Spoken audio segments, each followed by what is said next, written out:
Hello and welcome to Soapbox Dad. My name is Kennedy and I'm the Soapbox Dad, and I want to welcome you to the show today. Today I have a special episode for young adults.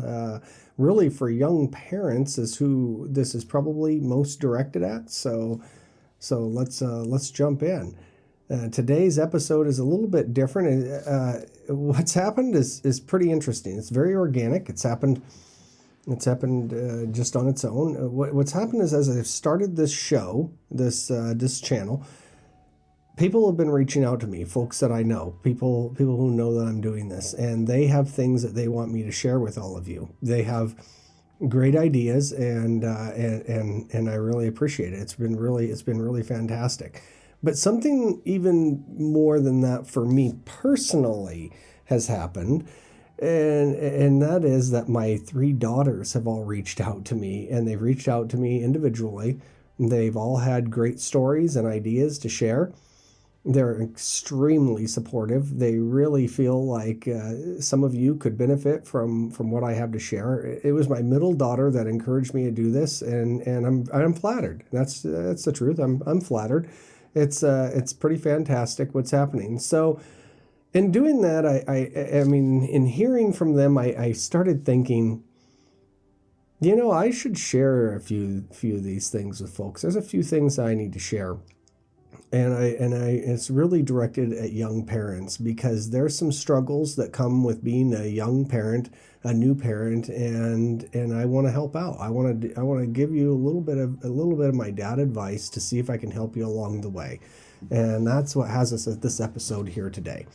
So, my children, like I say, they're a massive support for me, and I have been a support for them as well. And that's really what this is going to talk about. We're going to talk about how a parent can support their children, some skills that I've learned along the way that I can pass on to all of you. And there's a few things for me to talk about before we get to that point. The first thing I want you to think about is that being a parent is hard work. It's really is hard work, and none of us are perfect. I've made lots of mistakes on my own. I've had lots of bad moments as a parent, and my children are still very supportive of me today, and they're encouraging me to send advice to you. So I guess I did a few things right. Well, I'm still learning to this day, and I'm 50 years old. But I've learned enough that I feel like I've got a few things to share. So let's just get into it. Okay. Well, before we get into it, let me go back to what I was saying. You're gonna make mistakes. I've made mistakes. We all make mistakes. I want you to remember this. You're a whole person, and we're not defining you by your mistakes. We're not defining you by your worst moments. We're not defining you by a poor decision that you've made somewhere along the way. We being your family unit, your children, your wife, your friends, the people that really matter in your life. They know that you have flaws. They know you. They know what your flaws are. They might be nice in not telling you, or maybe it would be nice to tell you. I don't know, but all the same, they know this, and they're still with you. They love you. They care about you, and that's important for you to know. Nobody expects you to be perfect. You're not going to be perfect. One of the hardships about being a parent comes after your children are grown, is that you tend to beat up on yourself. And I've talked to other parents as well, and you tend to beat up on yourself about some of the things that you did or didn't do as a parent. Maybe you feel like you grounded a kid at a time that they didn't deserve it, or you lost your temper once and you shouldn't have, or whatever. We all do this. It doesn't make it okay, but it's human. It's just natural, and you should know that. Just don't be too hard on yourself. This is what I'll say. I want you to think about this. Think about the worst thing that you've ever done to somebody. Just think about that. Or the worst thing you've ever done. Don't say it out loud. Somebody might hear you. But just think about that. What is the worst thing you've ever done? Would you want anybody defining you by that? Would you want anybody to call you you're verbally abusive? You're road rage man. You're road rage man. What is that? whatever it is, would that be fair to really say that about somebody? Okay. So when I hear people use single word descriptors for another human being, it just doesn't sit well with me. Okay. Maybe you have been mean, but you're not mean. Maybe you have been gross, but you're not gross. Maybe you have been upset, but you're not just an angry person. That's just they're just not very fair assessments to do, to judge people that way. Your friends and your family, they don't judge you this way. But who might judge you that way might be your own conscience. And that is what I'm really trying to speak to right now. I want you to remember this. When you have your worst moments as a parent and you're really beating up on yourself, I want you to remember you're also supportive and you're caring and you're loving and you're helpful and you're pleasant and you're funny and you're creative and you're knowledgeable. And I'm sure many of those words fit you. I'm sure they do. So don't be overly hard on yourself. It's tough to be a parent. It's hard work, and you're going to grow and learn along the way, and that's okay. And everybody knows this, and they are growing and learning along the way as well. So keep your expectations realistic, okay? Everybody has flaws. That's okay. That's just okay. Now, also, do listen to that conscience as well. Your conscience is telling you something. Don't listen to the hardest things you might want to say about yourself to yourself, but rather when you feel like you haven't done a good job, you've let yourself down, you've let your child down, don't shy away from those thoughts. Lean into them. Lean into that discomfort. This is a growing time for you. You're developing. There's a reason why you keep thinking about it. It's because you're not satisfied with it. It's time for you to grow. You're going to grow in this moment. Just lean into it. Don't shy away. Okay. It's okay to feel bad about some of the things that we've done as long as we keep them in perspective and we're not too hard on ourselves about them. Know that you're learning and developing as well. I'm learning and developing new things all the time. I'm also hard on myself, and so I need a lot of this pep talk for myself as well. And so that's why, of course, I'm giving it to you, because I don't want to see anybody be harder on themselves than they need to be. Okay, let me move my little teleprompter thing up real quick here so that I can see my. I left a couple little. I mentioned this. I leave little notes for myself along the way. I can't read from these things. I just don't do that. That's just soapbox. Okay. You're going to wear many hats. That's the thing. You are going to wear so many hats as a parent. It's not even funny, and you can't possibly do them all right. And that's what I want you. I'm gonna list. I've listed out a few, and I'm gonna tell you what they are. I'm gonna tell you some of the hats I've worn, and then you can think to yourself whether or not you think it's realistic that I was perfect at all of them. For my children, I was their hygienist, I was their carpenter, I was their gardener, I was their nurse, I was their physical therapist, I was their coach, I was their chauffeur, I was their counselor, I was their swimming instructor, I was their plumber, I was their electrician, I was their peacekeeper, their decorator, their stylist, I was their study partner, their tooth fairy, I was their mechanic, I was their camp host, I was their friend, and I was their father. Is it realistic that I'm perfect at all of those things? That's just not realistic. So hold yourself to standards that are more realistic. Know that you're going to wear many hats and you're not going to be perfect at all of them. You're going to have failures, and give yourself some room to fail. Okay. So, all right. Now with that, I want to say this. There's one area that you cannot fail. There's one area that you need to give the utmost attention. And do not let your child down. Do not let yourself down. This is the one thing that I would tell any parent that they have to do. And if they don't do it well, their child will suffer for it. And that is encouragement. And this is not easy. You have to encourage your child. And you have to be good at it. And you're going to do it for the rest of their life. You have to support them in this way. They need it. They depend on it. You're the only one that's been there from the very beginning. You're the only one that knows how hard they've worked to achieve what they've gotten. You're the only one. Well, and your spouse, but you're the only one. You're the person that they're depending on. They're never going to forget the words that you say, and they're never going to forget how you supported them. It's deeply important that you encourage your children. And I mean encourage them to succeed in what they would like to succeed at. And I'll give you an example. If I'm out playing basketball with a small child, for success for me might be that I shoot a hoop and I successfully make that hoop. For the child, maybe it's just getting the ball to the hoop is success for them. So don't determine for somebody else where success lies.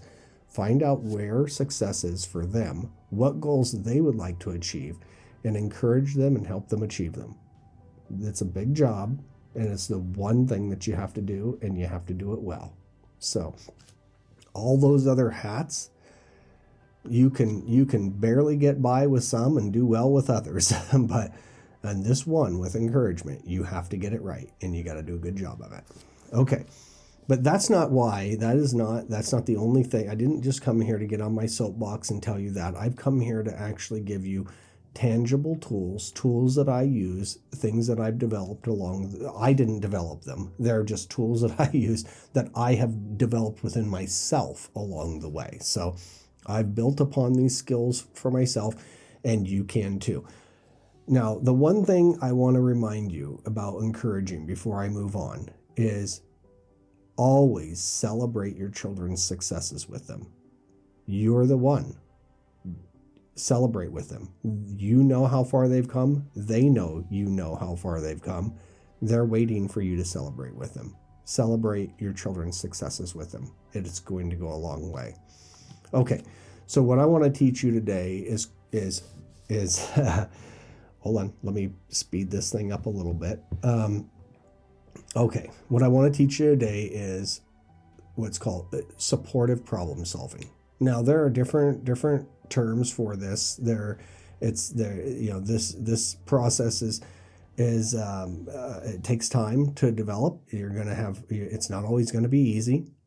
There's 8 steps to it. Some of the steps are super simple, and other ones are a little more difficult. But if you follow this 8-step process, you're going to improve your parenting skills. You're going to be a better parent. You're going to be a lot happier with your parenting decisions if you follow these 8 steps. That would be my recommendation to any young parents is follow this supportive problem solving plan and help your children develop skills. So there's a few things your kids are going to just need to develop in life. They don't come just automatically. You actually have to work to develop them. And that is problem solving skills and critical thinking. So those are the 2. But we're not going to do critical thinking today. We're going to do problem solving skills. So the first thing is the first step to problem solving, to supportive problem solving. The first step is you need to meet with a child when they're calm, when they're regulated and when they're calm, when everything's good and everybody's happy. Sit down with your child, explain to them these 8 steps. You'll learn them here in a minute, but explain to them these 8 steps and explain to them that this is the process that you'll be following from now on, that they need to be involved in the decision making for how they're going to solve their own problems in life. And this is the stage of life where you start turning over some of that responsibility to them. That's step 1. That conversation isn't easy. It's difficult to do for the first time. I'm going to tell you, it's a hard conversation to have for the first time. Because it feels uncomfortable. It might feel unnatural to have this kind of a conversation where you're letting your child know that you want to be a better parent, you want to adapt new skills, and you're gonna be using this new process. It's just going to feel a little bit awkward because you're developing.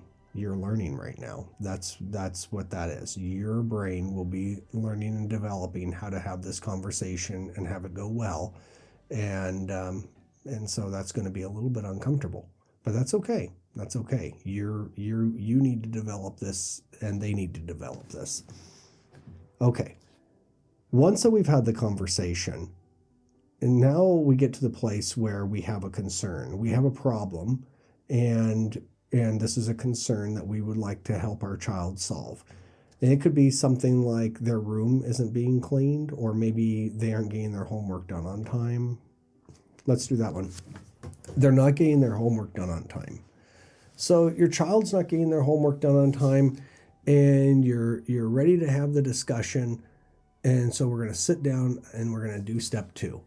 Again, these conversations are only going to happen when the child is calm and when the child is regulated. You can't have a conversation like this when somebody's upset. There's no development and no learning happening in the brain during those times. It's very important that we're actually helping the child's brain develop. And that means they have to be calm and regulated. So we're going to sit down with the child and we're going to identify for the child what our concern is.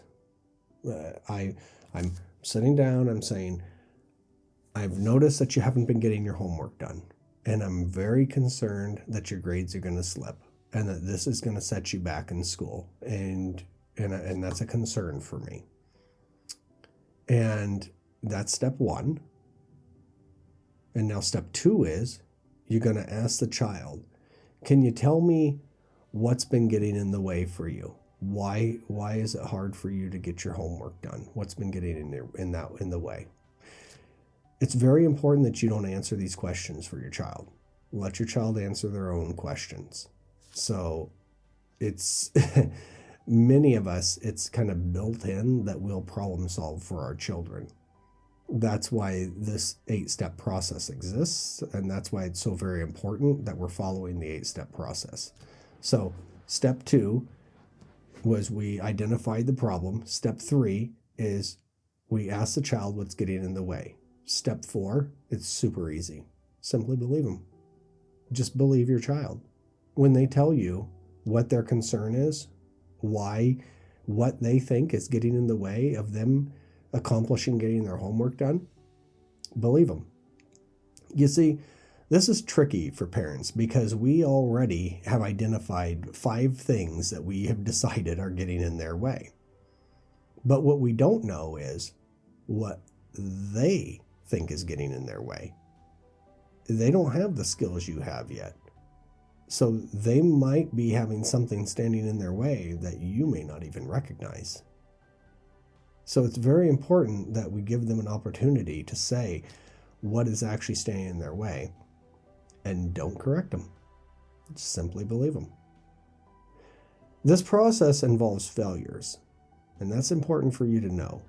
For your child to build problem-solving skills, they have to have some failures so that they can come back and approach the problem again and solve it in a different way. And if you don't have failures, we're really not building the skills. That's just the reality of it. So now they've identified for you what they think is standing in the way, and you've believed them. That was the next step. And now we're moving into, you're going to ask them what they're going to do to solve their problem. What are you going to do? What are you going to do to solve this for yourself? And they're going to give you a solution. No matter what that solution is, it really doesn't matter. It can be a good one. It can be one that you think is garbage. It doesn't really matter. If it's doable, if it's something that you can live with, then accept it. Let them try it. Tell your child that in 1 week, you're going to come back and you're going to sit back down and revisit this. You should have already told them this in step 1, that you'll be coming back weekly to revisit the concern. It's very important that you do not forget this. It's very important that you stay committed to what you said you're going to commit to. So in 1 week, you're going to sit back down when everybody's regulated, and you're going to ask them how it's going. And if it's successful, well, good for them. We'll try it again with another one another time. But if it's not successful, well, and even if it is successful, we're going to tell them we're going to visit it again for the next couple weeks to make sure that everything's good. But if it's not successful, then we're going to ask them to solve it again. And we're not going to give them ideas. We're not going to give them answers to these questions. They're going to come up with their own solutions. And sometimes it's very uncomfortable waiting for them as they're trying to lean on you because they're used to leaning on you to solve their problems. You're going to let them come up with their own solution. And we're going to start all over again. And we're going to accept their solution. And in a week from now, we're going to meet on it again. And when they finally succeed and they have a solution that's working, and we've seen it work for a couple weeks now, we're going to do the very most important thing. We're going to celebrate their success with them because we've both succeeded. You have succeeded in supporting your child to develop better problem-solving skills, and they have succeeded in developing those skills. It's certainly worth celebrating. Don't forget, they did this for you. They didn't identify this problem. This wasn't a concern of theirs. This was a concern of yours. And if they successfully managed this, they did that for you. So reward them. Celebrate with them. This was successful. It's something to be happy about. Okay, that's it. That's all 8 steps. You do those 8 steps with your children to help them problem solve, and don't answer their problems for them, but let them build their skills on their own, and you will be a much better parent for it. And they will be a much better prepared for the world for it. It's a very, very, very scary world out there. The better that they can problem solve and navigate that world, the happier and better off their life is going to be. Okay, so that's it. That's what I have for you today. I just wanted to pass to you some of the skills that I've used to get through my life and to help problem solve and help build skills in others. I want to thank you for coming today here to Soapbox Dad. If you have comments to share, you have thoughts, you have ideas, please put them down below. I say this, I'll probably say it on every episode. I am not the expert. We, as a collective body, are the experts. We share our information. Thank you, YouTube, for this platform. And through that, we all become the experts. I want to thank you for joining me today. I hope that you've learned something, and I certainly hope to see you again on another episode.